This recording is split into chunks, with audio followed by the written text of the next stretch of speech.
commencer.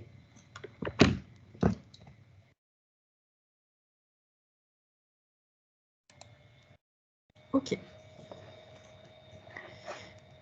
Alors, je vous souhaite la bienvenue à ce 4e Café Médiation. Merci de nous avoir rejoints ce matin. Donc, petite présentation de l'ordre du jour pour ce matin. On va commencer avec un petit focus sur la citoyenneté européenne. Vous savez sans doute qu'au mois de juin se tiendront les prochaines élections européennes. Donc on vous propose de faire un petit focus sur les élections européennes et sur la manière dont on peut les décliner en termes d'action de médiation en bibliothèque. Dans un second temps, on sera rejoint par Louise Perrin, qui est chargée de vie littéraire chez Interbibli. Donc, je ne sais pas si vous connaissez Interbibli. Donc, c'est une association d'échelle régionale qui est au service du développement de la vie culturelle et littéraire. Louise Perrin viendra un petit peu nous présenter les missions et les dispositifs déployés par Interbibli, notamment au service des bibliothèques.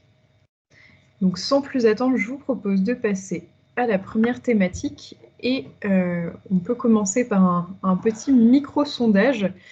Est-ce que, en tant que bibliothèque, vous avez vous-même prévu de mener des actions en lien avec les élections européennes de juin?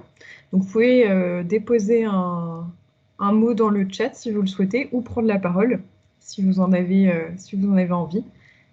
N'hésitez pas à lever la main, à ouvrir votre micro ou à contribuer dans le chat.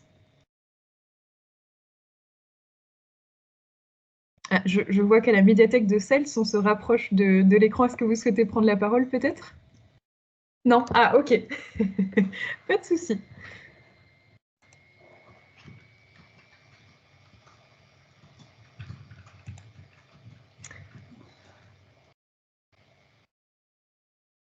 Je laisse un petit peu de temps s'il y a des personnes qui souhaitent... Ok. Donc, a priori, pas d'action prévue du côté de nos participants de ce matin.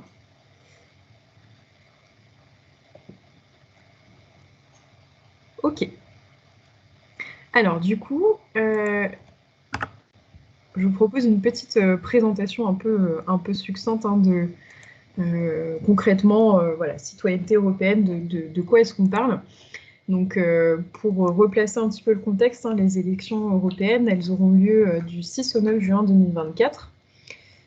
C'est des élections qui présentent un enjeu démocratique assez fort, parce que ce sont des élections qui sont généralement peu appropriées par la population en âge de voter. En 2019, on avait 50,66% de la population européenne en âge de voter qui avait participé aux élections européennes.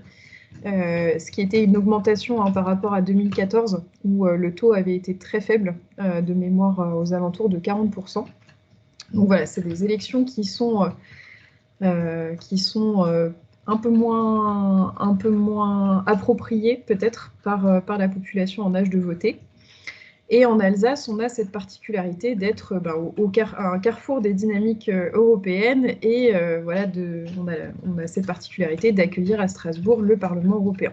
Donc voilà, en Alsace, la question de la citoyenneté européenne fait particulièrement écho à la présence des institutions européennes. La citoyenneté européenne, c'est aussi un enjeu d'EMI, d'éducation aux médias et à l'information. Et c'est ça peut-être qui va intéresser notamment les bibliothèques. Un enjeu de MI, pourquoi? Parce que en période électorale, c'est cette question de comment est-ce qu'on s'informe en période électorale pour faire son choix, pour se forger un avis éclairé sur les grands enjeux contemporains. Donc là aussi, c'est un enjeu démocratique assez fort. Cet enjeu d'éducation aux médias et à l'information, il touche aussi la question de la méconnaissance peut-être des citoyens du fonctionnement des institutions européennes. Donc c'est aussi un enjeu qui peut trouver un écho au sein des bibliothèques.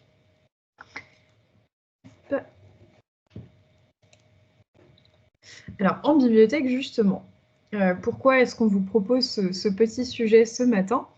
Eh bien, tout simplement, puisqu'on considère que les bibliothèques, ce sont des lieux vivants d'échange et de débat, notamment citoyens.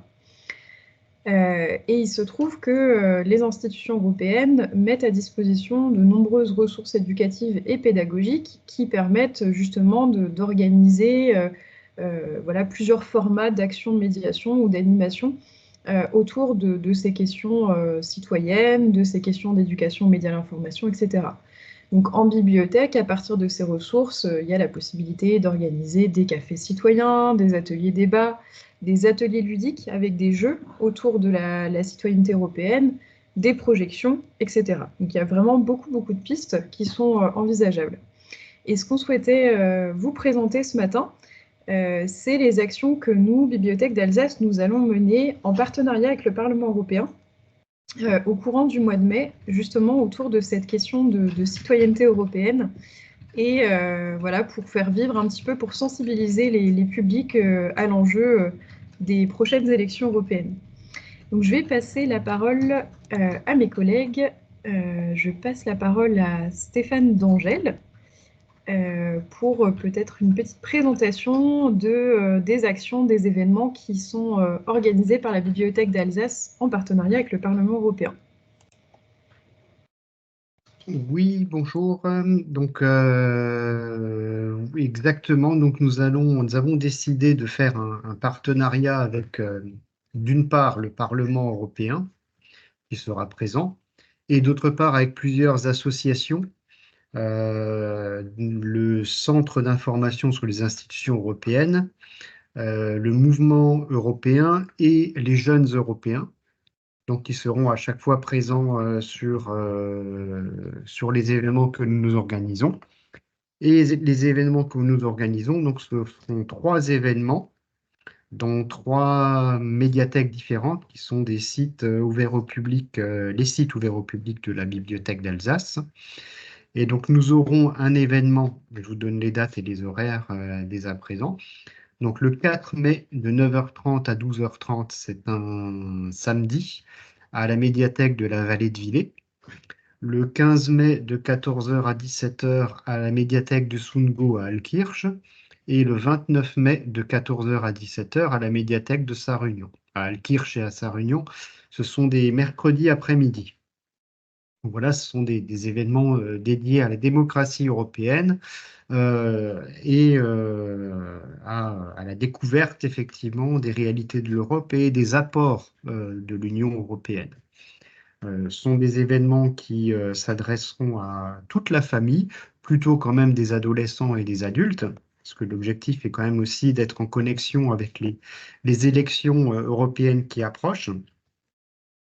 Mais nous aurons aussi une partie de programmation qui permettra aux plus petits aussi d'avoir quelque chose qui les satisferont et qui pourront les intéresser.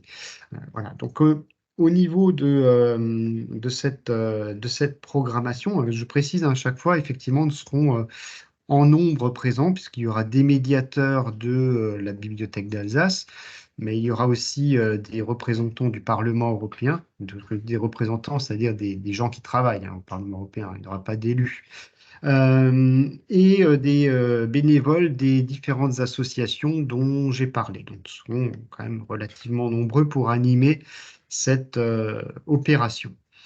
Donc, qu'est-ce que nous aurons effectivement dans cette programmation? Nous aurons une partie institutionnelle qui sera prioritairement animée par le Parlement européen, avec différentes modalités, mais tout de même quand même assez ludiques, de pouvoir découvrir ce qu'est l'Union européenne, ce qu'est la démocratie européenne et à quoi cela sert d'aller voter. Nous aurons aussi sans doute, même s'il y a encore quelques petites incertitudes là-dessus, un spectacle qui sera produit sur non pas chacun des 3 sites, il y aura un site sur lequel ce ne sera pas possible, mais sur au moins 2 sites. C'est quelque chose qui est encore en discussion avec la troupe. Nous aurons aussi une exposition dans chacun des 3 sites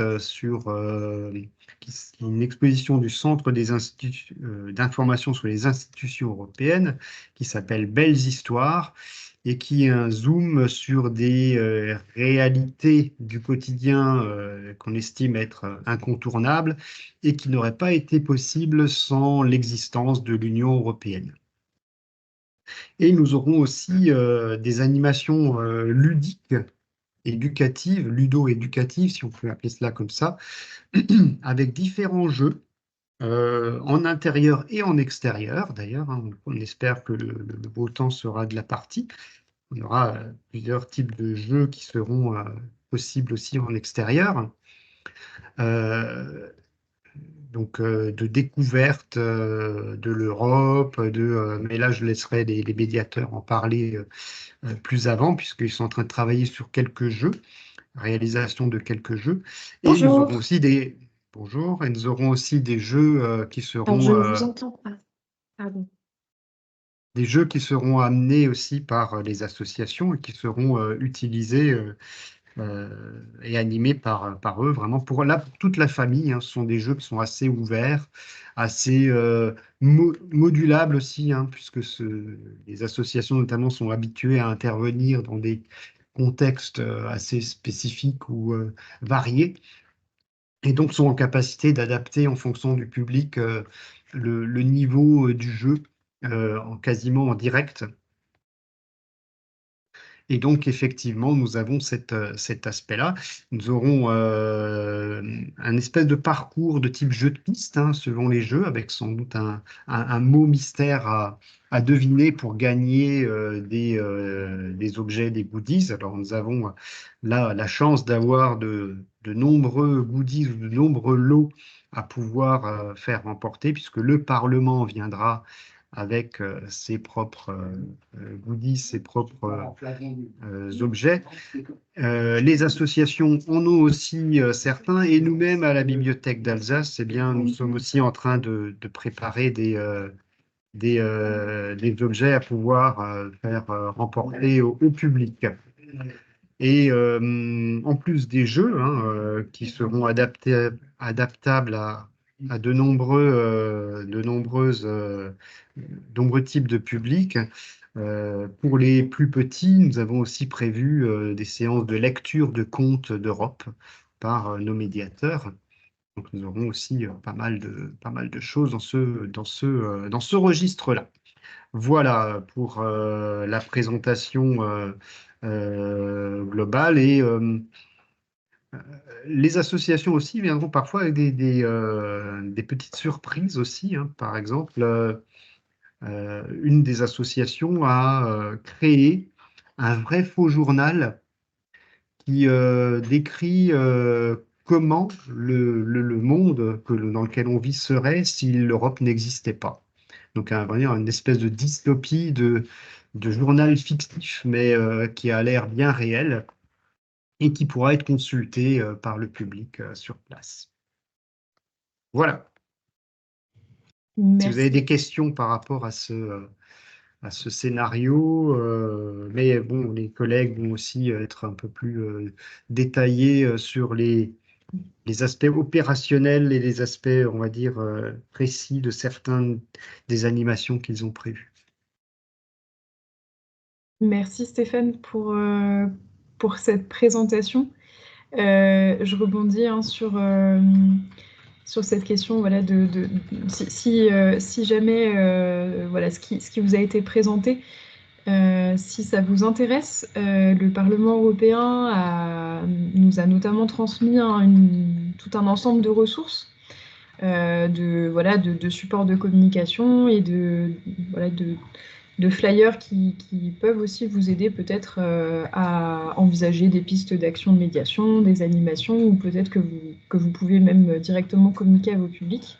Donc si jamais vous souhaitez recevoir un petit peu une liste de ressources pour pouvoir voilà, peut-être mettre en place un atelier, une action ou autre, n'hésitez surtout pas à le faire savoir auprès de votre bibliothécaire référent territorial. On pourra tout à fait vous transmettre ces ressources par mail et voilà, pouvoir vous indiquer un petit peu les différentes structures vers lesquelles vous pouvez vous tourner aussi pour envisager une action. Donc n'hésitez surtout pas à nous solliciter là-dessus, voilà, on sera ravis de pouvoir vous transmettre toutes ces ressources. Et bien sûr, il y aura aussi, lors de ces différentes animations, que ce soit le Parlement ou les associations, viendront également avec pas mal de documentation pour le public et que le public pourra bien sûr emporter chez lui.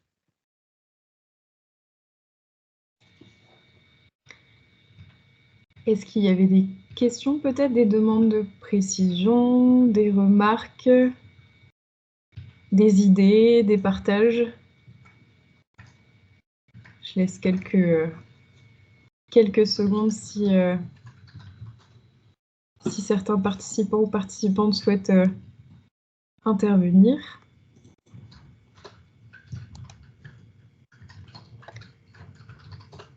A priori, pas de questions. N'hésitez pas, hein. De toute façon, si vous souhaitez, voilà, s'il y a une question qui vous vient en cours de route, n'hésitez pas à la poser dans le chat. S'il n'y a pas d'autres de questions par rapport à cette thématique de la citoyenneté européenne, je vous propose de laisser la parole à Louise Perrin qui nous a rejoint. Donc, bienvenue Louise et merci beaucoup de nous rejoindre ce matin. On est ravis de pouvoir vous accueillir dans le cadre de ce café médiation. Donc, Louise Perrin, je vous passe la parole. Je vous laisse aussi partager votre écran si jamais vous souhaitez projeter quelque chose. Et voilà, la parole est à vous. Bonjour, merci de me recevoir et désolée pour les quelques minutes de retard. J'espère ne pas avoir trop interrompu le débat, enfin Pas du tout, il l'échange. n'y a pas de souci.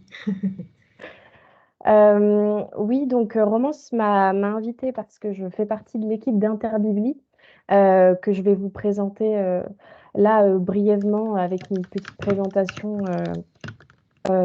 Canva pour vous aider à visualiser un petit peu le fonctionnement de l'association. Vous présenter rapidement nos missions. Mais l'idée, c'est qu'on échange aussi. Donc, si vous avez des questions, évidemment, n'hésitez pas à m'interrompre. Et puis, je vais vous présenter aussi, j'en profite pour vous présenter le portail Livrette, qui n'est peut-être pas connu de tous, ce qui est fort probable. Donc, voilà, je partage l'écran. Dites-moi ou faites-moi signe si c'est bon pour vous. Là, normalement, il est en train d'être partagé. Est-ce que c'est bien le cas? Oui, c'est bon. On voit votre écran. Ok, super. Et donc, alors, pour vous expliquer, donc, qui sommes-nous? Interbibli, c'est un centre de ressources du livre et du patrimoine écrit en Grand Est. Il faut savoir que c'est une association interprofessionnelle qui a été créée en 1986, donc il y a bientôt 40 ans, et qui accompagne des acteurs de la vie littéraire et du patrimoine écrit. Elle déploie ses missions, on va y revenir plus tard, mais entre de la formation, de la veille, des pilotages de programmes opérationnels en faveur du développement de la lecture. Et elle est soutenue par l'État à travers la Direction régionale des affaires culturelles, donc la DRAC, et puis par la région Grand Est au titre du fonctionnement. Elle est aussi pôle associé de la BNF, membre du réseau Livresse dont je vais vous parler plus tard, et de la Fédération interprofessionnelle du livre et de la lecture, donc la FIL. Pour vous expliquer un petit peu mieux comment elle est structurée, donc elle est constituée d'un conseil d'administration qui est composé de 14 professionnels répartis, comme on est voilà, sur le plan régional, on essaye d'être répartis vraiment sur les 3 anciennes régions, donc Alsace, Lorraine, Champagne-Ardenne, d'où l'intérêt aussi pour moi de vous rencontrer aujourd'hui et de pouvoir vous expliquer ce qu'on fait concrètement, notamment pour les bibliothèques alsaciennes. Et puis, donc, une équipe de professionnels, 5 salariés, une directrice, 3 chargés de mission vie littéraire, patrimoine écrit et communication numérique, et une personne qui est comptable, en fait, secrétaire comptable pour l'association un jour par semaine. Et comme je vous le disais, on existe depuis 30 ans déjà. Au niveau de l'équipe, donc là, vous avez nos visages, c'est plus pratique. La chargée de communication, la directrice en haut à gauche, Ariane Lepilier qui est chargée de mission patrimoine écrit, Karine Talon qui est comptable de l'association. Et puis voilà, j'ai fait le tour.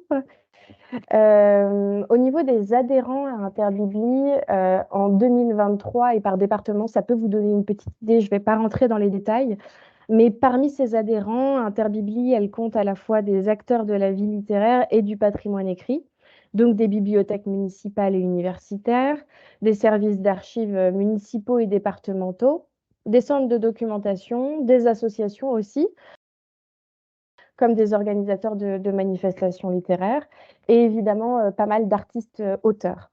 Certains professionnels adhèrent aussi individuellement et c'est 15 €. Il y a les fiches d'adhésion sur notre site, donc si à la fin de ma présentation c'est quelque chose qui vous intéresse, vous pouvez adhérer à l'association assez facilement. Au niveau de nos missions, il y en a plusieurs. Donc, une des premières missions, c'est d'accompagner, comme je le disais, les professionnels de la vie littéraire par à la fois le conseil, l'information et la formation. Ça participe voilà, on organise des journées professionnelles, des webinaires notamment. On participe aux instances de coopération interrégionale. C'est notamment ce qui se passe quand on est associé à la FIL notamment, enfin membre de la fédération. Il y a des missions de veille et d'observation à la fois de la situation économique des auteurs, des manifestations littéraires, des médiateurs et du patrimoine écrit et graphique dans le Grand Est. On diffuse l'information professionnelle. Donc pareil, une fois de plus, on peut... Ah, pardon, mon écran vient de se déconnecter. Est-ce que vous voyez toujours bien? Oui. Ok, bon, bah moi, je n'ai plus de visibilité sur mon écran. C'est tout noir. Ah, voilà. Bon, c'est un peu mieux, mais c'est pas... bon, normalement, c'est bon, mais désolée. Je ne sais plus ce que je disais, Romance, Alors du coup, c'était... sur les missions. Oui, alors vous étiez au niveau de la veille, notamment sur le contexte économique des Oui, acteurs et de la vie puis littéraire. là, tout à fait. Et puis voilà, dernière mission, diffuser l'information professionnelle. Donc si vous avez pareil là des événements, des choses à nous communiquer, n'hésitez pas. On peut aussi se faire un relais de l'information professionnelle. Et puis en tant que chargée de mission vie littéraire, évidemment, l'une des principales missions, c'est la promotion du livre et de la lecture et la médiation en direction des publics. Voilà.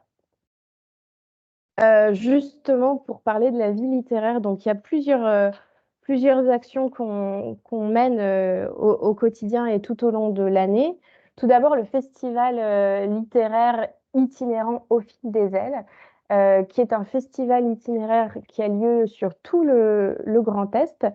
L'année passée, donc en 2023, c'était la 7e édition de ce festival et ça représente 21 auteurs invités pour cette édition, ce qui fait un total de 75 rencontres et quasiment 2000 participants. Donc c'est quelque chose d'assez important pour nous. C'est un festival qui est biennal, donc qui a lieu tous les 2 ans, une fois tous les 2 ans. Et donc l'idée pour nous, c'est de pouvoir aussi permettre la rencontre d'auteurs dans des médiathèques, notamment en ruralité, ou qui n'auraient pas pu les recevoir d'une autre façon ou dans un autre contexte.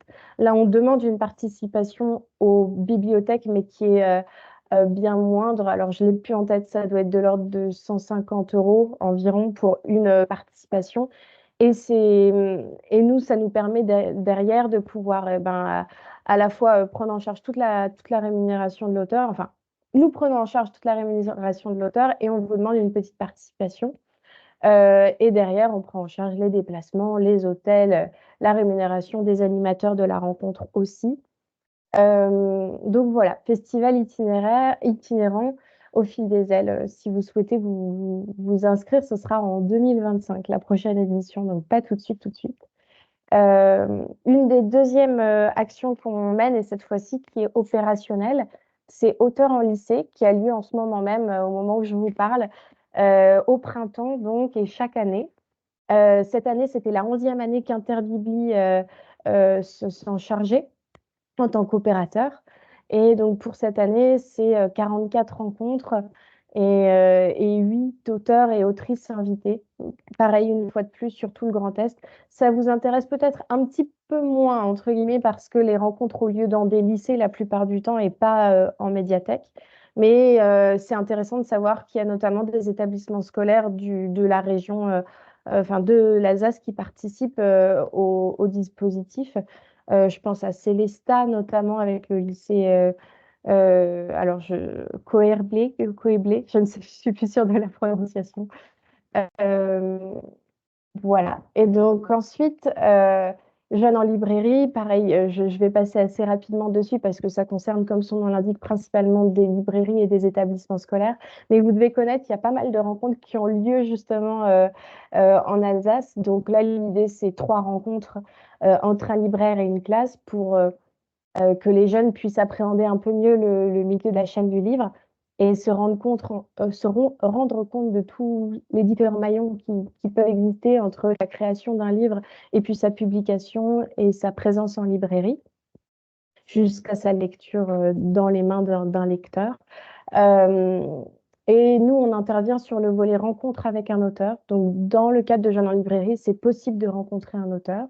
Et dans ces cas-là, on peut se permettre enfin, on se permet, on joue les intermédiaires justement pour favoriser cette rencontre-là.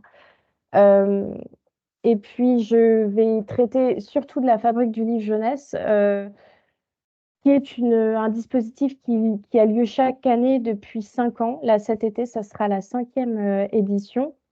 Et c'est un dispositif qui a vu le jour juste après le Covid. L'idée, c'était de proposer un temps d'échange, de création et de médiation artistique entre des jeunes dans des médiathèques de toute la région Grand Est. Et là, c'est vraiment un temps fort de l'été, puisque cette année, par exemple, 35 artistes-auteurs vont être invités dans plus d'une quarantaine de médiathèques de la région pendant plusieurs jours. Donc, il reste 4 jours et c'est de l'expérimentation. Là, une fois de plus, on prend en charge tout l'aspect financier, de la rémunération de l'auteur à sa venue, à son hébergement, jusqu'à ses repas. Et l'idée, c'est vraiment que vous, en tant que bibliothécaire aussi, vous puissiez vous concentrer sur quels acteurs on invite pendant la semaine, avec quelle association on peut se mettre en partenariat, avec quel centre de loisirs. Est-ce qu'on organise des actions avec des EHPAD notamment? Enfin, tout est possible durant cette semaine. C'est vraiment de l'expérimentation et de la médiation artistique avec un auteur pendant 4 jours en médiathèque. Je vais passer un petit peu, il y a tout l'aspect vie patrimoniale, mais ma collègue en parlerait mieux, bien sûr, Ariane Lepilier, qui est chargée de mission vie patrimoniale. Je pourrais vous donner son adresse mail si vous avez la moindre question, mais voilà, il y a eu plusieurs grands projets, et notamment là, celui qui est en cours, c'est un projet de valorisation numérique de fonds d'archives en Grand Est, qui s'appelle déjà Littérature Esque. Et l'idée, c'est sur une map interactive pouvoir découvrir différents lieux et archives de la région. Et puis, je vais prendre un petit temps. Romance, est-ce que ça va au niveau du temps qu'il me reste?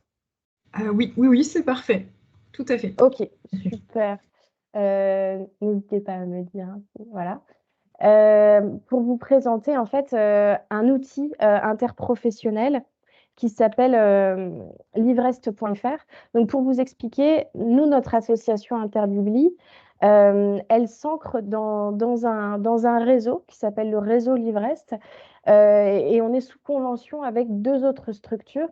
La Lille, Libraire de l'Est, qui est basée à Nancy, enfin disons en Lorraine en fait, et puis la CIL, Confédération interprofessionnelle du livre, qui est basée en Alsace. Et l'idée, c'est qu'à nous 3, on forme le réseau Livrest et on a souhaité le matérialiser, notamment par une revue qui est disponible, qui s'appelle Livrest, et par un site internet, livrest.fr, qui est géré par Interbibli notamment. Et donc là, l'idée de ce site internet, je vais vous le présenter parce que ça peut être un outil assez intéressant pour vous en tant que professionnel. Donc là, vous voyez, quand vous êtes sur livrest.fr, vous avez la page principale et en haut à droite, vous pouvez vous créer un compte directement. Et si c'est quelque chose qui vous intéresse, vous pouvez aller directement dans le Qui sommes-nous? Là, ça reprend ce que je viens de vous expliquer en vous disant que le réseau Livrest, c'est à la fois la Lille, la CIL et Interbibli. Et puis, tout en bas de cette page-là, vous pouvez ici, dans les infos pratiques, télécharger la notice de création de compte sur livrest.fr, ce qui vous permettra d'être un peu plus accompagné pour créer votre compte et notamment une fiche Livrest, ce qui vous permet, vous, ensuite, d'être répertorié en tant que professionnel, d'être sur notre annuaire et donc, de cette façon-là, d'être beaucoup plus visible, que ce soit au niveau des actions que vous menez ou des professionnels que vous souhaiteriez inviter qui pourraient vous repérer aussi plus facilement. Et pour vous expliquer un petit peu, là, au niveau des onglets, vous avez l'annuaire. Et quand vous cliquez dessus, ça peut vous aider, vous aussi, si vous souhaitez inviter, par exemple, un auteur ou un professionnel dans votre librairie. Admettons, dans votre bibliothèque, pardon. Admettons, là, vous cherchez un auteur. Donc, vous pouvez cliquer sur auteur. Ça va vous faire un premier filtre actif. Et puis ensuite, on est en Alsace. Donc, vous pouvez cliquer sur Collectivité européenne d'Alsace. Et là, vous aurez différentes fiches d'auteurs et d'autrices de résidents en fait en Alsace. Donc, si je prends le cas de Jennifer Yerkes, qui a participé à la fabrique notamment, quand on ouvre sa fiche, on tombe là, vous voyez, sur son numéro de téléphone portable. Donc, ça peut être notamment, enfin, ça peut être très pratique pour vous si vous souhaitez l'inviter par la suite. C'est un très bel outil. Là, vous avez directement le lien vers sa fiche et puis son département, son adresse. Parfois, elle est renseignée, parfois pas. Là, c'est le cas. Et puis, voilà, une petite explication. Et puis, au niveau du qui sommes-nous, je vais revenir simplement sur la petite fiche explicative. Là, donc, c'est admettons que vous la téléchargiez. Une fois que vous avez un compte, vous pouvez faire plusieurs choses. Vous voyez, là, c'est comme si vous étiez dans votre compte et vous avez la partie Mes offres d'emploi. Donc, vous pouvez diffuser s'il y a des offres d'emploi, Mes événements, ce qui peut permettre de communiquer directement sur vos événements. Et puis, Ma fiche annuaire, créer, modifier ma fiche annuaire. C'est ce qui va vous permettre de vous, à votre tour, faire partie de cet annuaire-là. Il y a déjà pas mal de bibliothèques qui ont fait cette démarche. Voilà, donc c'est tout pour ma présentation. Si vous avez des questions, notamment sur les opérations qu'on mène, n'hésitez pas. Et puis voilà, je me ferai une joie d'y répondre. Merci beaucoup, Louise. Est-ce qu'il y a des questions?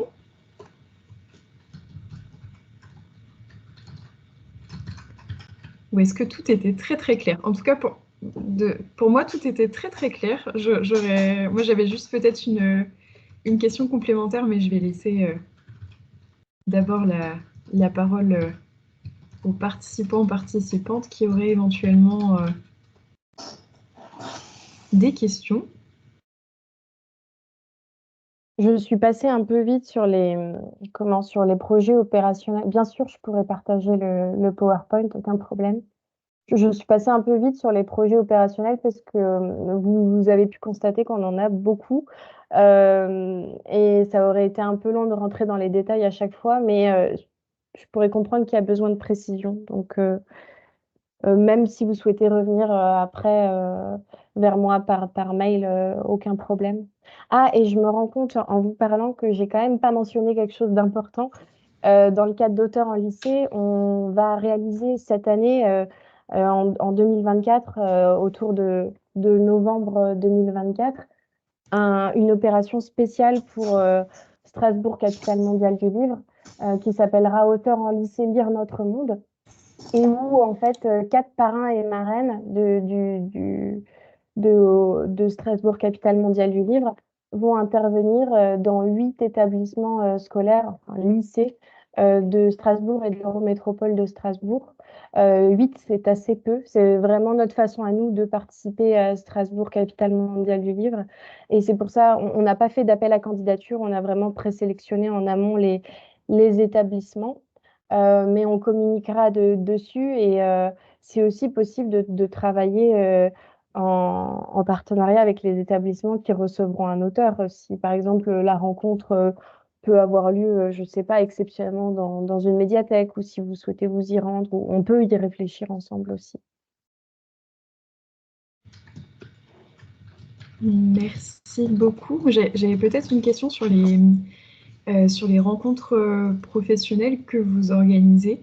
Je ne sais pas s'il y en a qui sont prévues en 2024 qui pourraient peut-être voilà, intéresser les professionnels de la lecture publique qui sont parmi nous aujourd'hui et nous aussi, Bibliothèque d'Alsace, puisque voilà, il y a plusieurs actions de rencontres interprofessionnelles que vous avez déjà menées auxquelles voilà, on a pu participer. Donc voilà, peut-être s'il y a des infos là-dessus.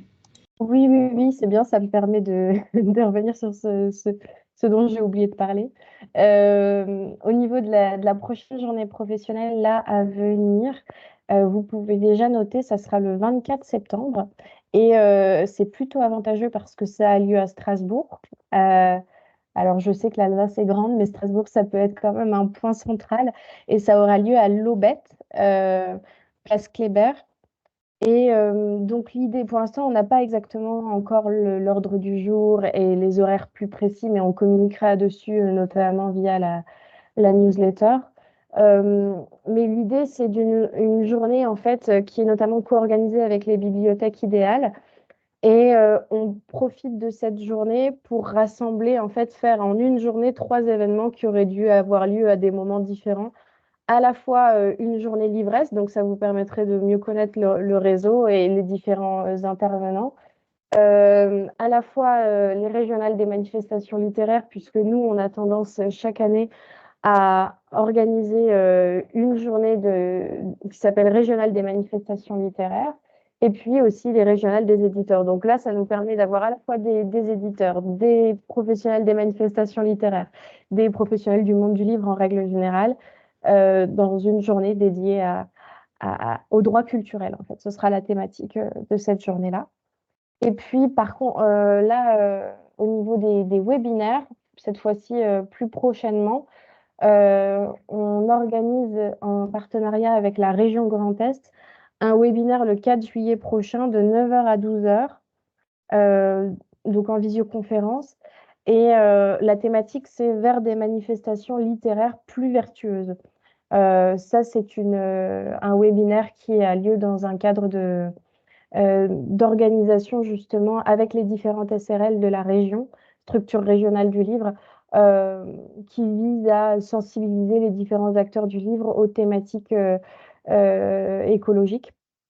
Donc, à voir si c'est quelque chose qui peut vous intéresser. Je sais que certains d'entre vous organisent assez régulièrement des événements, notamment en bibliothèque. Et donc voilà, là, c'est toute une réflexion autour de cette problématique-là. Voilà, c'est tout pour les prochaines manifestations. Super, merci beaucoup. Merci beaucoup pour cette présentation, c'était vraiment très clair et je pense que c'est très inspirant pour tous les professionnels de la lecture publique, mais pas que, tous les professionnels voilà, du monde du livre et de la vie littéraire, de la vie culturelle. Donc merci beaucoup pour ce partage d'informations. Je vois qu'il y a des souhaits effectivement de pouvoir avoir accès au PowerPoint et je pense que il y a certaines informations qui probablement donneront peut-être lieu à des envies de mener des actions en lien avec Interbibi. Donc c'est très chouette. Est-ce qu'il y avait d'autres... Merci à vous. Merci. Est-ce qu'il y avait d'autres questions, d'autres remarques ou suggestions ou idées? Alors Stéphanie, on t'entend pas super bien. Oh, ça ira mieux. Comme Oui, ça doit être bon. Ouais, c'est parfait. pardon. Ouais, je voudrais peut-être témoigner du fait d'avoir participé à la Fabrique du livre jeunesse sur le site de Sarre-Union, Bibliothèque d'Alsace, pour dire que, vraiment, faut pas hésiter. C'est vraiment une manifestation, on est, très bien accompagnés. C'est très simple, on est mis en relation avec les artistes, on est accompagné sur, la mise en œuvre et le rôle du bibliothécaire est donc vraiment un rôle d'accompagnateur. Sur différents sites où ont lieu les ateliers et donc c'est que du plaisir, heu et comme vous le disiez, d'un point de vue, financier, c'est complètement accompagné aussi. Donc ouais, faut y aller. Et après la question, c'était: est-ce qu'il y a encore possibilité de s'y inscrire pour l'édition, de l'été 2024? Ou est-ce que les inscriptions sont clos? Juste à titre d'information. Bon, normalement, c'est clos. Mais si aujourd'hui vous vous inscrivez, je peux réouvrir exceptionnellement. Par contre, je ferme dans la soirée. Donc, mais c'est assez Mmh. rapide de s'y inscrire. C'est vrai que si ce serait un peu dommage de vous dire non maintenant, surtout qu'ensuite ça reporte à l'année 25. Donc, Mmh. je peux réouvrir exceptionnellement pour aujourd'hui. Vous avez le lien d'inscription sur le site d'Interbibli directement en rubrique été culturel. Vous pouvez m'appeler aussi dans la journée s'il y a des problèmes, mais je ferme à partir de 17h30. Voilà. Et je Ouais, après rouvre à partir de la fin de cette réunion. après, c'était pour des bibliothèques du réseau qui étaient potentiellement intéressées, donc c'était D'accord. Ben ouais, oui, c'était pas pour non, le mais c'est site, sûr que ouais. c'est. Mmh. J'y ai pensé aussi en prévision là de cette rencontre. C'est vrai qu'on essaye de communiquer un peu sur les dates de clôture, mais ça peut être frustrant pour certaines structures. Et puis c'est vrai que c'est quand même un temps fort chaque année pour des bibliothèques qui n'auraient pas forcément les moyens financiers d'accueillir un auteur le reste de l'année. Euh, et puis, merci pour votre retour. Et c'est vrai que c'est ce qui est apprécié en général des professionnels, c'est de pouvoir vraiment prendre son énergie à créer des partenariats ou en développer des préexistants. Et c'est que du plaisir en fait. Donc il y a pas le côté dépense d'énergie dans l'aspect très logistique de prendre des billets de train, penser à réserver un hôtel, à créer une convention, voilà.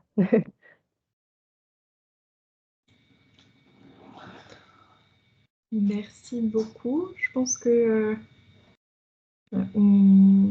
s'il y a une toute dernière question ou intervention, sinon, s'il n'y a pas d'autres questions ou souhaits d'intervention. Il y a une question dans le chat. Pour la fabrique du livre, tous les frais sont-ils pris en charge? Oui, alors en fait, nous, on prend en charge, donc pour détailler un petit peu la rémunération de l'auteur pendant les 4 journées, on prend en charge son déplacement. On incite des déplacements plutôt en train, mais s'il n'y a pas de ligne directe entre le lieu de résidence et la médiathèque, on rembourse au barème kilométrique.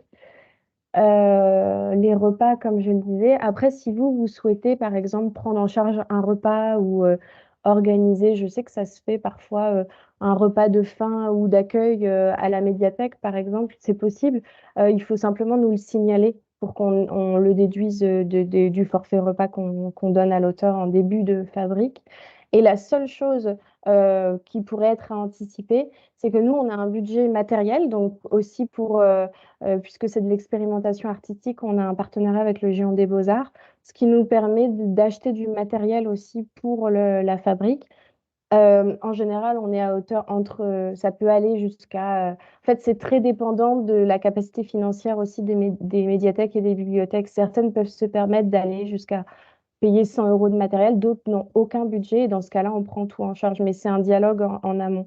Mais si vous le pouvez, en général, vous prenez quand même en charge le matériel et nous, on le prend en charge à hauteur de 100, 150 €. Voilà.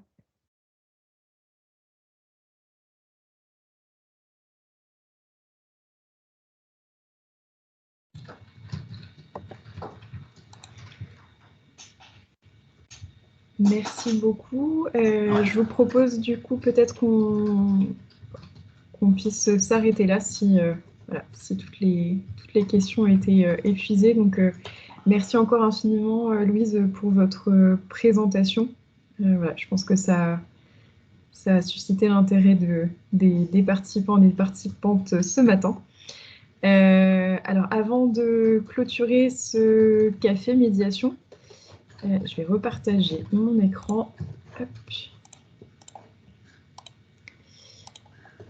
On va faire le désormais traditionnel petit retour. Donc voilà, c'était la 4e édition, hein, du Café Médiation, hein, qui est un format qu'on a lancé au début de l'année. Donc voilà, à la fin de chaque café, on prend un petit temps pour avoir vos retours. Si vous pouvez peut-être déposer un petit mot dans le chat ou prendre la parole si vous le souhaitez, nous faire part un petit peu de voilà, ce que vous avez pensé de ce 4e café médiation.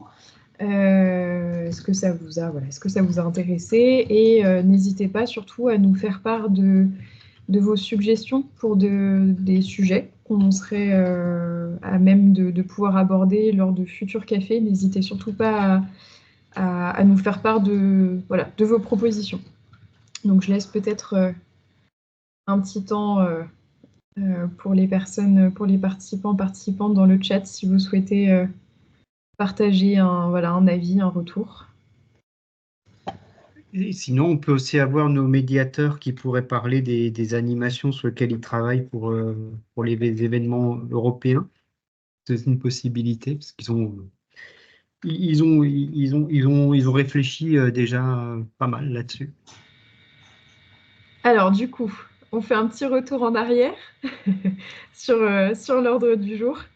Peut-être alors effectivement, pour respecter le timing, peut-être je me tourne vers les collègues médiateurs, hein, qui ont travaillé effectivement sur les événements en partenariat avec le Parlement européen. Si vous voulez faire une petite présentation flash des animations sur lesquelles vous avez travaillé.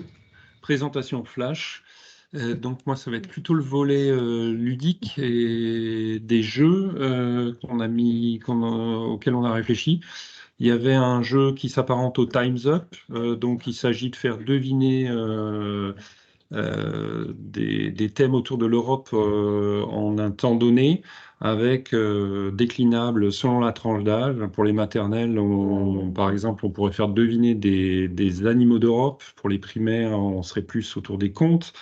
À partir des collégiens, des lycéens, on peut faire deviner les pays. Donc, c'est des phrase games. On donne des indices et on essaie de faire deviner, et on compte le nombre de pays qui ont été devinés. Et pour les experts, on pourrait même faire deviner des personnages de la construction européenne. Mais bon, ça, c'est les experts. Et sinon, les villes ou les plats européens pour les adultes et les lycéens. Autour du quiz, il y a le jeu deviner les drapeaux, qu'on peut décliner par son titre, hein, Spaß mit Fahnen, Diversion con banderas ou Divertimento con le bandiere et tutti quanti, comme on dit en italien.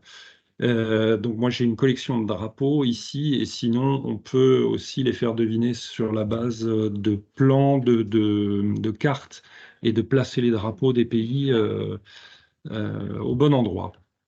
Il y a une réflexion autour d'un blind test, donc ou des hymnes ou des chansons les plus connues, un jeu de piste dans la bibliothèque, dans la médiathèque, sur la base des livres, et dans chaque livre, il y aurait une direction à prendre, trouver un autre endroit. Va en Italie au documentaire adulte, va à Madrid en documentaire enfant, avec des fiches qui pourraient dépasser des livres. Un jeu de piste en bibliothèque. Autour du quiz, voilà. Et aussi un Pictionary. Donc il s'agit un peu du Time's Up. Il s'agit de faire deviner des choses, mais cette fois-ci pas en expliquant, mais en dessinant. Et donc, on est toujours autour des thèmes dont on vient de parler. Et sinon, il y a aussi la possibilité de mimer les choses. Voilà. Et ces jeux, ils sont selon les usagers qui viendront, et selon les envies, selon les profils de groupe, ils sont déclinables quasiment à l'infini, quoi. Voilà. Merci Raphaël.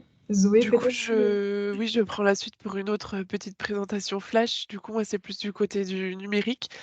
Alors du coup, les personnes qui nous rejoignent viendront avec pas mal de goodies. Et juste ici, on a fabriqué des marque-pages pays, donc avec chaque pays, la France, l'Italie, enfin tous les pays de l'Europe.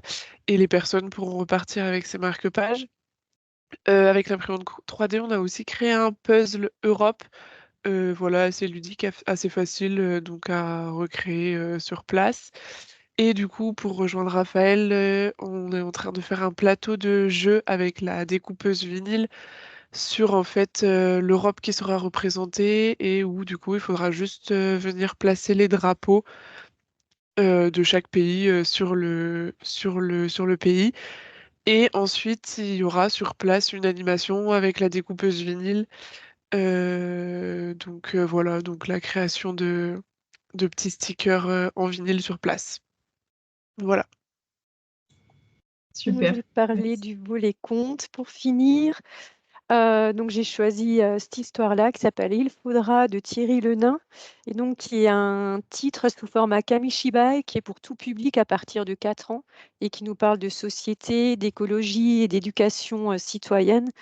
Il s'agit d'un texte bref en forme de manifeste pour esquisser l'idée d'un monde meilleur, donc qui s'appelle Il faudra. Voilà.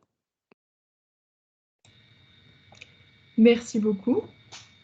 On aura, je pense, un beau panel d'actions et d'animation sur ces événements Europe. Donc voilà, si vous souhaitez venir sur l'une des 3 dates, n'hésitez pas. Et j'ai vu qu'il y avait la question dans le chat, donc on vous transmettra effectivement les informations un peu plus pratiques sur les dates et les horaires et les lieux.